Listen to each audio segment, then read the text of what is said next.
bisa cerita karyamu ini bicara apa? Karya ini bercerita tentang perjalanan rempah. Karya ini cerita tentang maritim, jadi budaya maritim ini. Karya ini terinspirasi dari kapal yang relief Candi Borobudur. Ada beberapa karya ini yang ada cerita tentang stupa ini. Terus gerakan dayung ini memberi semangat. Gerakan dayung ini kan dia berirama bareng, yaitu gerakan satu-satu dayungnya itu memberi kita semangat untuk saling gotong royong, saling ini untuk membangun ke depan kayak gitu sih. Jadi sebenarnya kita belajar dari sejarah itu untuk kita belajar dari masa lalu untuk kini dan untuk nanti kayak gitu sih. Makanya karya-karya yang sekarang ini cerita tentang perjalanan rempah ini. Oke, kamu ada di sini aja. Ada di sini aja. Oke. Terus agak mundur dikit. Terus informasinya. Oke. Pada karya ini menggunakan material kayu, terus dikombinasi beberapa perangkat elektronik yang dia bisa ada interaksi, ada sensornya, terus dia digerakkan menggunakan dinamo. Dinamo itu sebagai penggerak motor itu. Karya-karya kinetik seperti ini sudah kamu kerjakan sudah berapa lama? Eksplorasinya itu 2013. Eksplorasi. Jadi kita awalnya dulu memang mencoba untuk riset beberapa material kayak gitu. Jadi awalnya emang cuman gerak statis saja gitu. Cuman gerak terus, tapi nggak ada interaksinya. Ya, itu mulai mencoba kombinasi dengan alat sensor itu mulai 2015-an itu. Gitu. Tapi masih konsisten menggunakan material kayu sih dari dulu. Ternyata pekerjaan ini memakan waktu berapa lama tuh satu kali? Itu bisa 1-2 bulanan proses pengerjaannya. Tapi proses pengerjaan material, tapi kalau untuk pencarian ide sama gagasan itu bisa lebih lama gitu. Jadi emang kita rancang-rancang dulu, mulai dari sekat-sekat kasar dulu. Oh, ini untuk proyek selanjutnya kayak gitu. Jadi ada timeline, oh ini karya ini harus selesai bulan ini gitu, biar ada progresnya itu tetap tertata kayak gitu sih. Soalnya kan emang mekanik banget, jadi emang harus secara konstruksi, secara wacana harus diperhitungkan di awal kayak gitu sih. Dari 13 tahun proses karya-karya kinetik seperti ini. Ada nih pergeseran tema. Kalau tema sih ada satu garis merah gitu. Jadi emang dari cerita awal, sebenarnya karya-karya awal saya dulu itu berawal dari ketertarikan saya terhadap lingkungan saya di Sumatera dulu kan. Dulu cerita tentang kumbang gitu. Jadi emang dulu kinetiknya itu hanya sebatas estetis gerak gitu loh, tapi nggak ada tujuan, nggak ada maksud kayak gitu. Cuman setelah itu banyak masukan, banyak kritikan, oh ternyata esensi sebuah karya kinetik itu geraknya itu. Jadi geraknya itu punya tujuan, itu yang lebih bermakna daripada kamu nampilin estetika bentuk dan gerak. Tapi kalau bisa dari gerakan itu ada tujuan ya. Jadi makanya pernah buat juga Garuda yang gerak itu, kepakan itu dulu ada, belum nyoba eksplorasi sesuai tema itu kan, tentang dia mengepakkan alas sayapmu terbanglah tinggi seperti harapan kayak gitu. Jadi setiap gerakan itu ada tujuan gitu. Kayak yang di kapal ini dia gerak bareng itu untuk semangat bareng-bareng, itu secara gotong royong kayak gitu sih. Kalau yang sedang dikerjakan akhir ini tema seperti apa? Kalau yang sekarang ini coba eksplorasi tentang budaya maritim gitu, tentang eksplorasi di laut, kapal gitu. Jadi ini mencoba mengulik tentang perjalanan dulu kan, kedekatan sendiri, setelah itu lihat lingkungan, nyoba awalnya itu tentang binatang, estetika bentuk, setelah itu kemarin mencoba tentang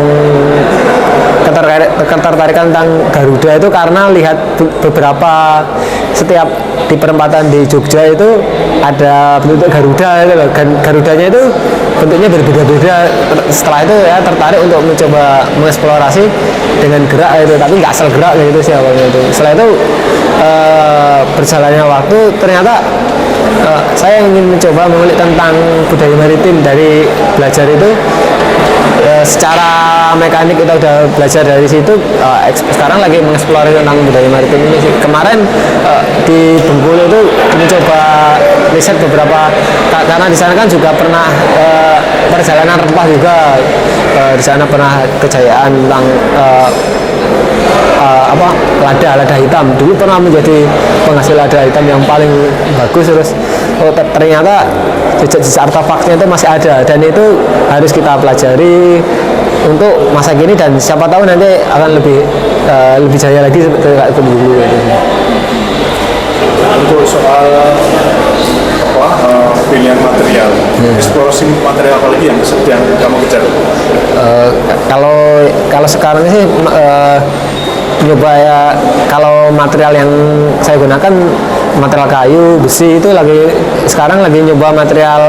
Kemarin tuh eksplorasi tentang material bambu. Kalau material kayu kita udah mencoba lebih, secara material kita udah mencoba lebih lama gitu sih. Sekarang lagi coba ini sih material bambu itu. Sebetulnya kalau karya atau seniman yang karya kinetika bicara, kamu termasuk yang langka ya. Sebenarnya halangan atau tantangan paling penting itu apa? Tantangannya di sini sebenarnya kita harus berpikir dua kali sih. Kita harus mikir gerak, konstruksi, juga wacana yang kita sampaikan gitu. Jadi kita harus bisa memanage waktu yang memang benar-benar harus disiplin gitu. Jadi kita harus, ini kan kayak kerja mekanik kayak gitu. Jadi kalau sekarang dulu kita mencoba skate kasar, kalau sekarang coba pakai ada gambar konstruksi tanpa atas tanpa depan, biar memudahkan kita nanti kalau seandainya kita ada project yang emang bener secara profesional, kita harus bisa meyakinkan ke orang lain secara bentuk dulu gitu sih. Kalau sekarang nih, soalnya kan kadang ada beberapa yang tertarik dengan konsep kita, tapi dia pengen ada masukan kayak gini. Kalau kita menjelaskan secara lisan, secara skate kasar kan mereka kurang yakin gitu. Maka kemarin mencoba menggunakan kayak pakai sketsa, pakai 3D gitu, biar mereka lebih paham, lebih detail kayak gitu, kayak blueprintnya beberapa gitu sih. Kerja sama beberapa sama arsitek juga gitu sih. Oh iya, dengan disiplin yang lain ya. Apa sementara yang bisa kamu dapatkan dari kolaborasi dengan mereka? Yang sebenarnya yang kemarin itu yang paling kerasa banget itu pernah buat ini yang jaring menangkap kabut itu benar-benar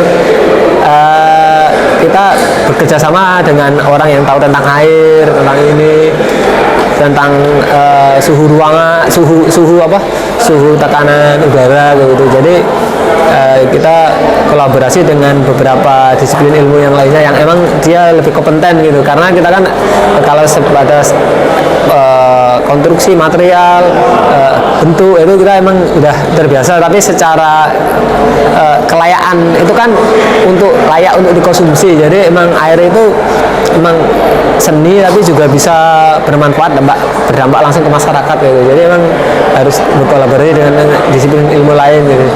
Dan kemarin tuh nyoba, ini ada juga yang di beberapa lobi hotel kayak itu kerjasama dengan beberapa arsitek kayak di Ambarukmo, Porta Ambarukmo itu juga kita harus bisa berkolaborasi dengan beberapa disiplin kayak arsitek dan orang-orang desain interior gitu. Jadi kita berkolaborasi gimana kita ini tidak mendominasi di ruangan itu, tapi kita juga bagian dari ruangan itu, karena di situ kita bekerja sama gitu. nggak saling menonjol, karyanya nggak menonjol, interior juga nggak menonjol, desain bangunannya juga nggak menonjol, tapi ada satu rangkaian satu kesatuan gitu.